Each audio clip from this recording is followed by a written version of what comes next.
I mean, I'm sorry, did you make a friendly recommendation for an amendment? Well, I mean, my amendment was to add the benefit package equal to the other directors. What benefits we talking about different? Yeah, what benefits are we? It's a car allowance and maybe 1 week of vacation. And what? 1 week vacation. I'm definitely for I the think. vacation. So. Are those the benefits, Madam Clerk?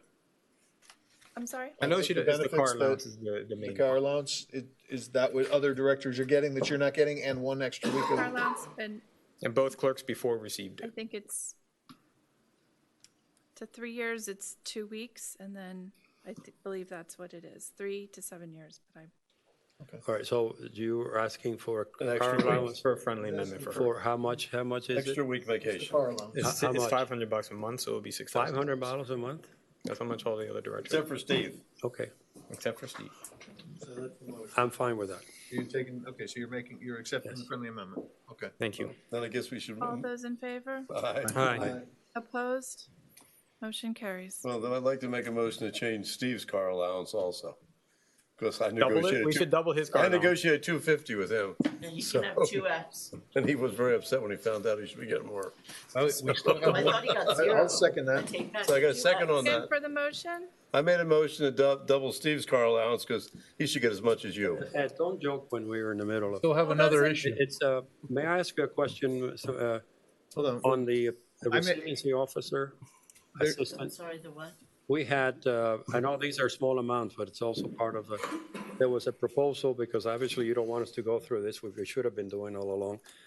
There's a resiliency assistant, right? Oh, yeah, we talked about that. No, we didn't talk about it. Let's I talk missed about that, it. it was on my list. Okay, my bottom line is, do we need that? We invested Oh, no. on a resiliency, a very good Thank one you. last Thank time, you. and that was a close call, and we Thank made the you. right choice. Now, see the dynamics, all of a sudden, now we have an assistant, and Is that the resiliency coordinator? yeah. Yeah, well, That's with the GIS and. But we already yeah, have I that. had it, I forgot it. It's already hired. No, I know, but you never got answered. I missed it. Of course that you Oh, missed it. I but also, didn't. gym attendant. We still Again, have, it's the same thing. It's not a lot of money, but we have to stop this growth. I thought we talked about what, Okay, so okay, my motion is that we deny I'm it. sorry. Yeah, I think we don't need it at this time, second, and I make a motion to that effect. Excuse me, I'm sorry, Councilmember Laredo. There was about to be a vote on the motion to manager's car allowance. double the car allowance or the, Can we He's complete joking. that? are you joking about that, He's Ed? joking, please. I'm already, Did you make the motion? Well, we'll do it some other time. Made a motion, it was That's seconded. all right. All those I'll in bring it up at favor? different times. what's he No, joking you about? withdrew it. I think Withdrew it? he wasn't joking, but he's decided to defer it. Is that correct? That's correct. I think you weren't joking, but you've decided to defer it? Yeah, we'll defer it. I seconded the Won't motion. forget it, I'll defer it. there's still another issue after Councilmember Laredo's discussion on this Yeah, issue. and I know that this is a very Let's hear big, from them, because Yeah. you've made the motion, you seconded the motion. Okay, I'd like to hear from the manager and the resiliency person. I'm not clear. The question was a little About the confusing. resiliency coordinator, I Number guess. 2. Okay, so the resiliency coordinator. So that individual runs our GIS. She also is our floodplain manager. She's been on staff for Right. quite a while. Not a new position. thank you, that's all you need to do. I know. So we're not adding, Yes, we are. okay, let's go, because they talk funny. Final issue is how to allocate the 400, oh, I'm sorry. Yeah, I let's thought see you if were we can done. get this, it's Do you not have more after this one, Councilmember?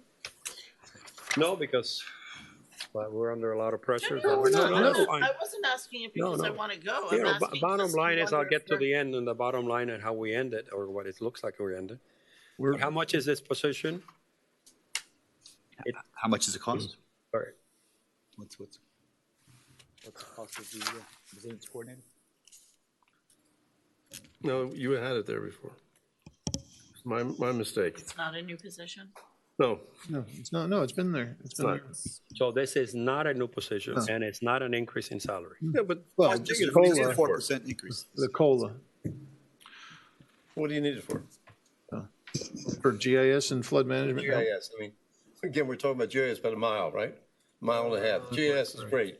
You need a big area. What do we need GIS for? What do we need GIS for? I'm not here to answer that question. heard last That would time. Maintenance will be a very. Maintenance, we're also going to do deep layers of massive amount of stormwater as well as utility undergrounding and redoing our roads and our waterfront. I mean, there's a lot of reason to have GIS. And we have all the addresses of all the people in Key Biscayne.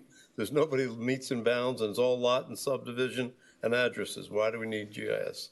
For the reasons I just told you. What? For the reasons I just told you. Yeah, but we have addresses. No, but GIS is more than. GIS is a layered system that allows you to put information of all different, whether it's the address is obviously one of them, but then the type of facility. But basically, it's a database. Your zone, yeah. In this particular case, it's a database. It's a geospatial database. But it's a database here. But it's geospatial as well. Yeah, but geospatial in the sense of fine. We have an address at 210 whatever street, and that we know about the sewer and everything else. It's a database for that particular thing. GIS, I think about big area, okay? And but we have this compact little tiny town. We do. Here comes Roland. Sorry, can I just jump in here? If you take your But signal. as you know, like Dave, before Okay, he speaks. yeah, it's a hold day- it's on a a day- second, okay, hold I'm on a sorry. second. This is supposed to be our night, okay? Okay. And argue with each other and all of that stuff. Let him tell us. Hold on a second. For once, I think he is actually doing what I preach, which is efficiency. I mean, he is taking an asset that is already embedded. Yeah. And moving it to what he further. considers a higher efficiency need.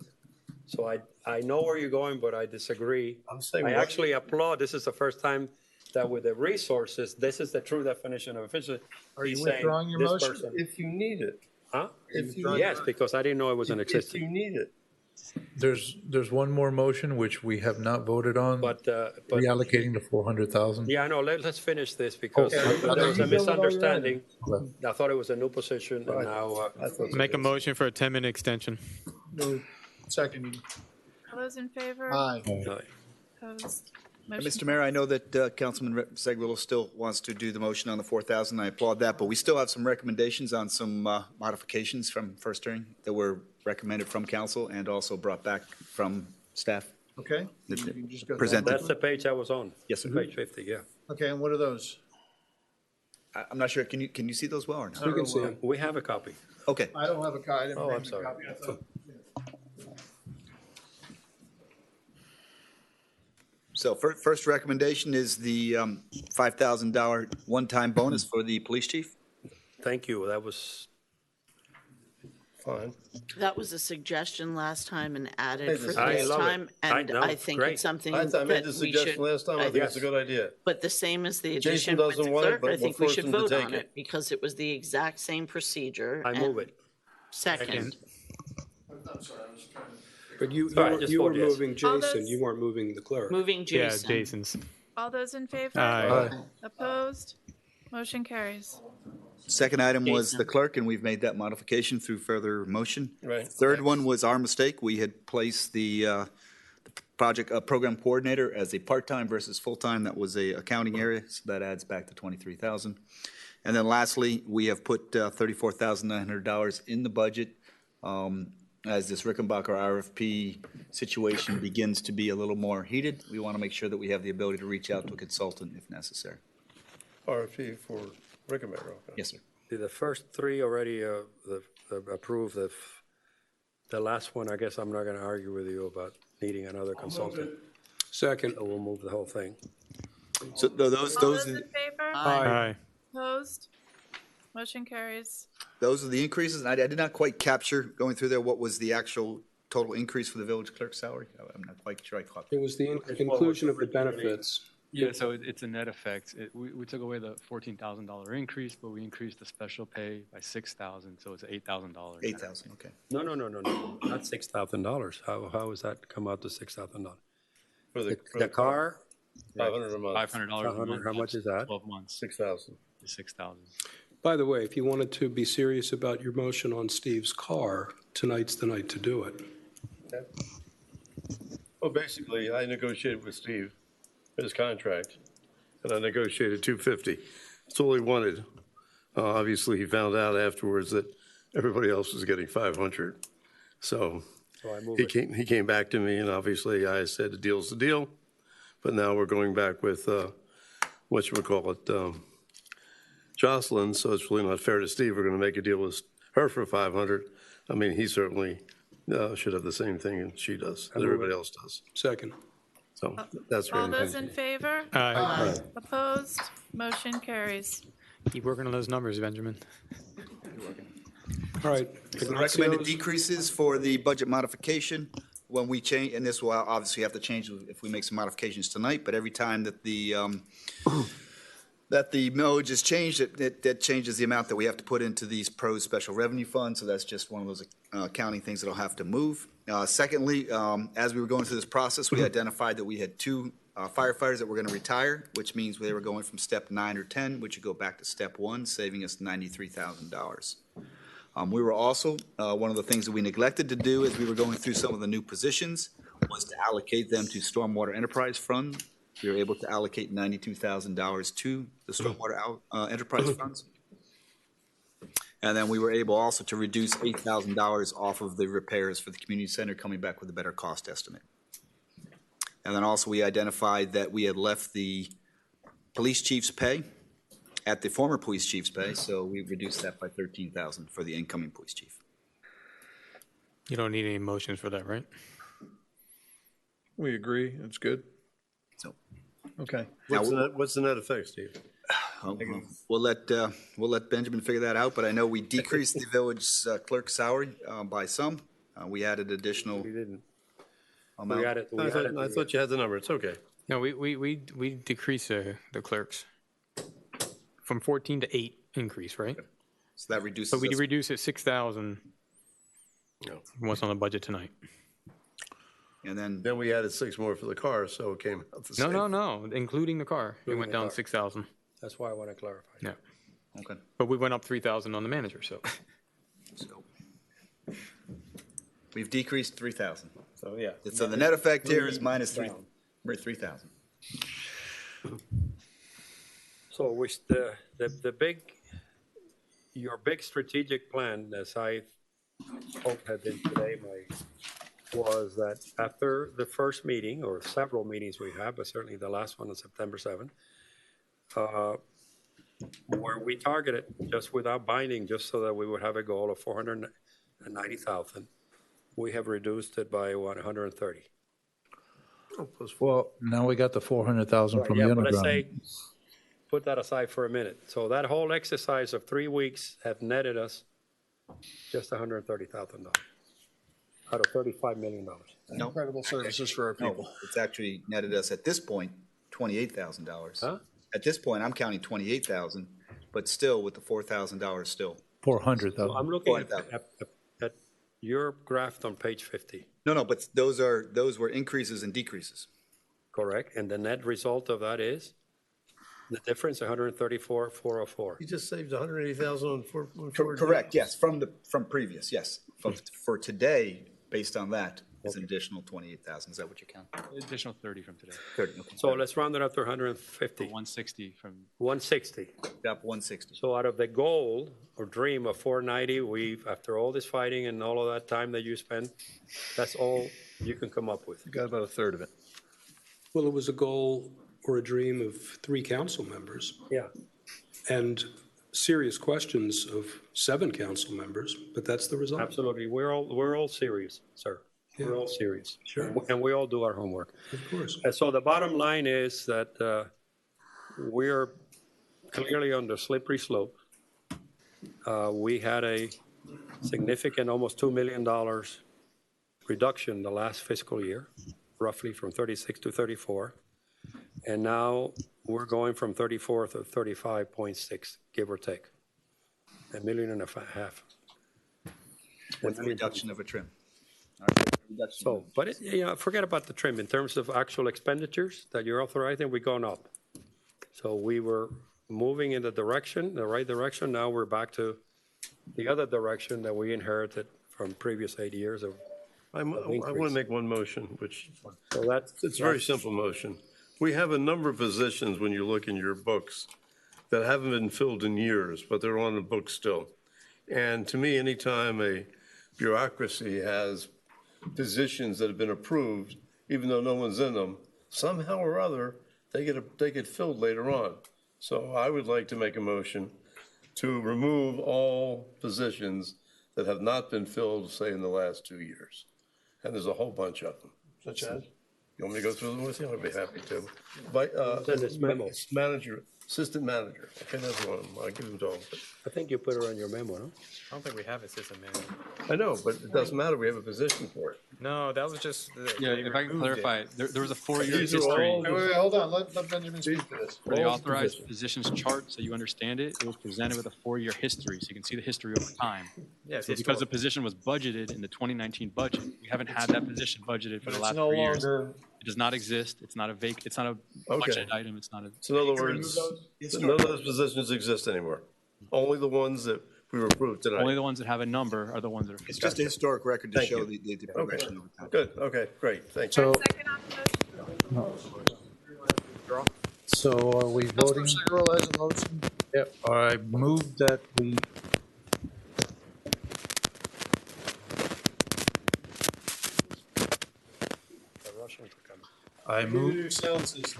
I move that we reallocate the $400,000 from the undergrounding to other ARPA qualifying projects so that we can then get $400,000 from general funds moved over to operating to offset and reduce the millage.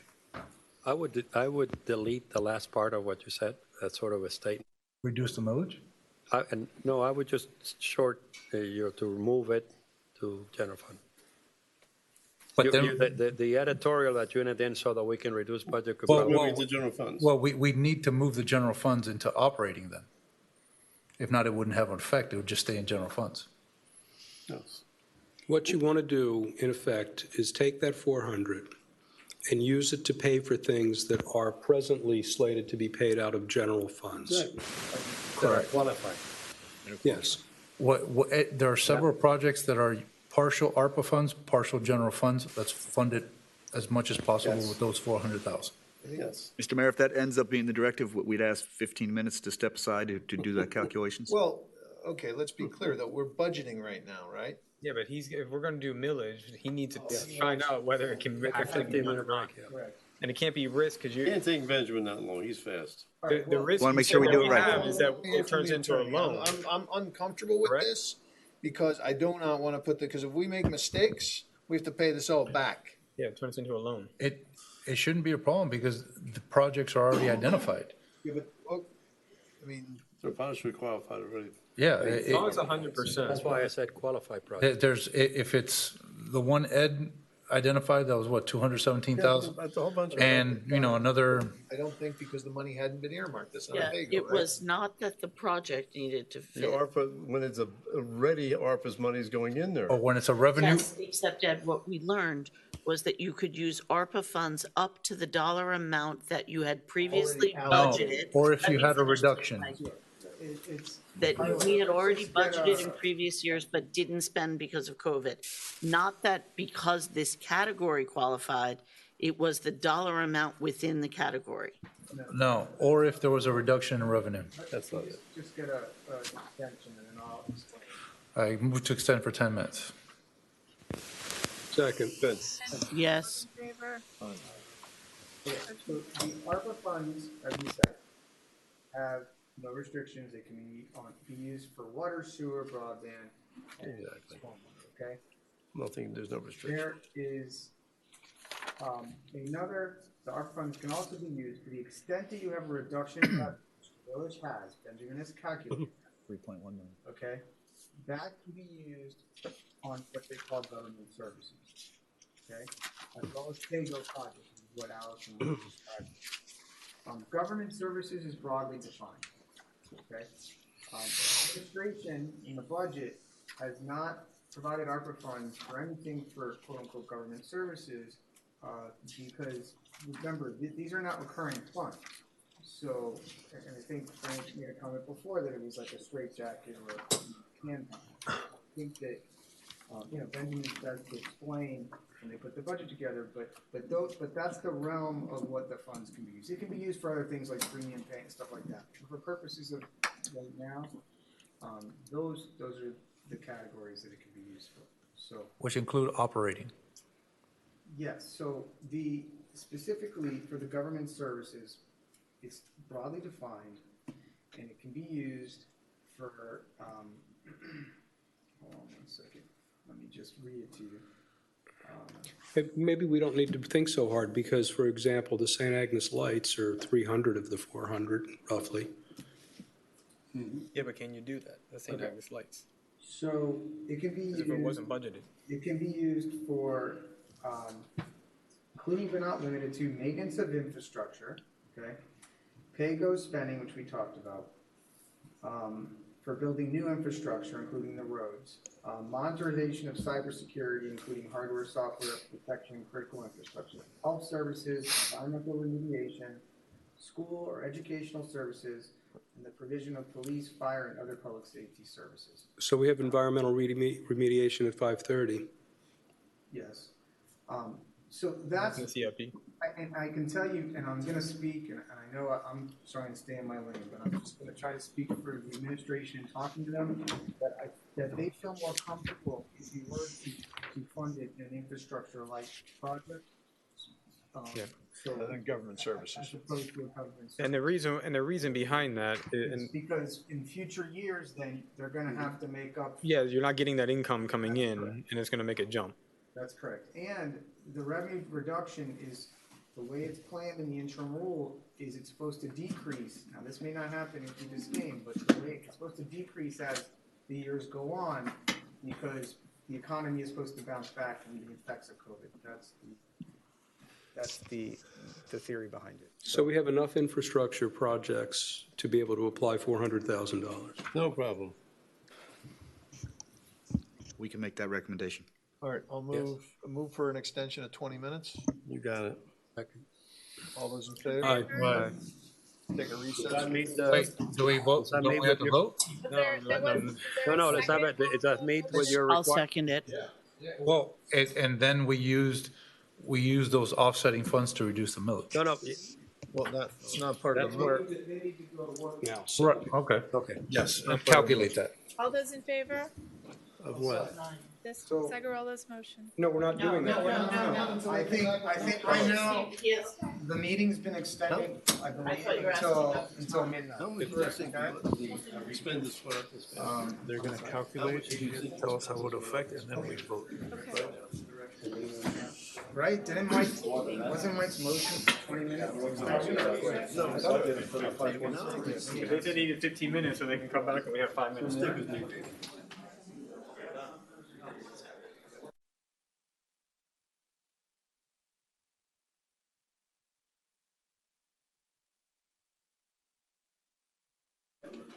You see the difference there?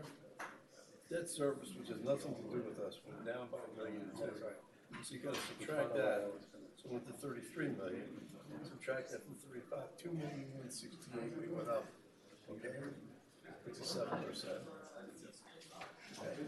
You know, this is very. Now it's just, what, but you know what's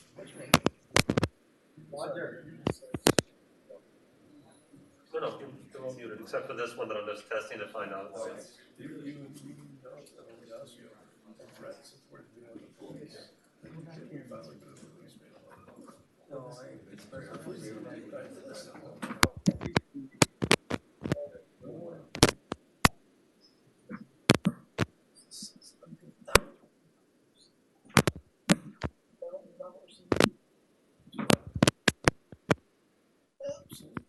and you know where all this comes from? And number two is that Kissinger, he reduced it to $35. I mean, these are all the things that I wanted to, you know, review. Then you look at the salaries that I gave you for November. So, did I explain that concisely? Yes, you did. I mean, I read the whole. It's very good. I've read it. Yeah, no, it's better that way.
And he's a great kid, and he has great, like, he has great ACT scores. He's Let's go, guys. perfect, but he's like, Come on, guys, it's midnight. you know, You know, if you want to have a lot of experience. My life, I get that. You know what? All right, let's go. Why don't you just make a motion to 12:05, just so you. Well, we're gonna have to go to 12:10 anyway. Motion to extend until 12:10. Second. Guys, come on, please. Let's get out of here and then we can talk about all this later. 2:15? Motion carries. 12:10. To extend. 12:10, so we got 15 minutes to get this stuff done.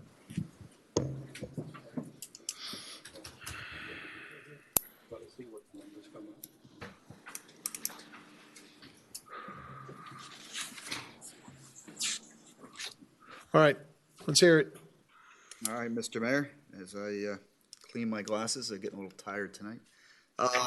So the recommendation was originally to reduce the utility undergrounding Phase 1 project from 600 to 200, freeing up $400,000 in ARP. Our recommendation is to fund To what? the $45,000, the community center RTU, with the ARPA funds to fund the $200,000 of environmental remediation in Paradise Park. So go ahead and shift the $66,861 of Beach Park for full payment in ARP funds, to fund the $60,000 in Calusa Park tennis courts with ARP, and to shift $28,139 from Village Hall Courtyard Landscape and Hardscape to ARP, leaving the residual approximately, what would that be, $22,000 out of CIP general funds. Okay. I'm sorry? It's Mariana. Mariana, Hardy. All right, I move to accept the changes. What would the resulting, So, yeah, so Village. why don't, Benjamin, you read the language now, the percentage increase over the rollback rate and what the. Sure. So to summarize, the changes from tonight was a net 30,000 difference on top of the 130,000 from first reading. The rollback rate is 3.1563 mils, and the final millage rate is 3.1983, which is 0.0420 or 1.33% over the rollback rate. so we should remove the millage resolution from the table? Hold on, we have to accept what they've done. Do we accept what they've done with their? Is there a second? I need a second. I gotta write the. Okay, second. Second. Okay, Councilmember Moss, thank you. all those in All favor? those in Aye. favor? Aye. Opposed? Motion carries. Just to accept their changes. Changes we just made. Yeah. Would it change? I got so, forgive me, because this is entirely my fault, but I had it on the top. It's only $5,000. But the job that Ben has done, including the refinancing, which saved us $750,000, deserve a bonus when I believe in effective rewards for efficiency. And I recommend a $5,000 one-time bonus for him. Second. All those in favor? Is that appropriate? I just want to, we can do You're this? going to have to recalculate. We have to recalculate. Yeah, I understand. Okay, But I it's don't not think going to so make the mine. material. yeah, I think he's okay calculating that. Go ahead. Ready to vote?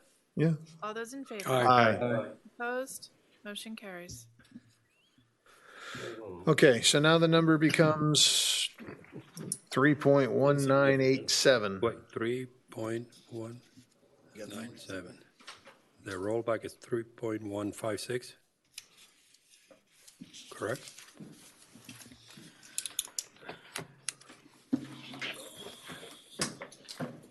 Okay, after the last change, thank you, by the way, the millage rate would be 0.199. 199. That's 0.04269 over the rollback rate, or 1.35%. Rollback is 3.156. Correct. 156. Correct. And their budget is now 3.199. Right. All right, so now we We have take, to take move the to millage take, off move to the- take the millage resolution off the table. Second. Okay. Aye. Opposed? Aye. Take- Opposed to removing from the I'm sorry, I table? thought we were voting. See, you just, it's unbelievable. You All right. can't agree to. Motion carries. All right, so now it would I'm be for to it. All right. approve the So I'll millage. move to set the millage at 3.1999. We just voted on it. Yeah, no, but. No, he we lifted just it. voted Take it off off the table. Yeah, they He haven't voted voted off against the it. table. No, I made a mistake. Well, Just leave it on the table. You've made many, but Getting that's, tired. you know. So the resolution, you just have to approve the resolution as amended, as Benjamin just said, because the resolution, your backup had the previous numbers. Okay. So I moved the resolution as amended. Second. For the millage, as stated, 3.1999. You have a All second? those in- You originally had recommended 3.2. Originally it was 3.2022. The millage rate recommended now is 3.199. Very little. Okay. All those in favor? Aye. Aye. Opposed? Aye. Nay. Motion carries. Okay. Now we go back and we You got the three take the nays. budget off the table. Move. You got the 3 nays. Move to Who take the budget seconded? off the table. Seconded? Second. All those in favor? Aye. Aye. Opposed?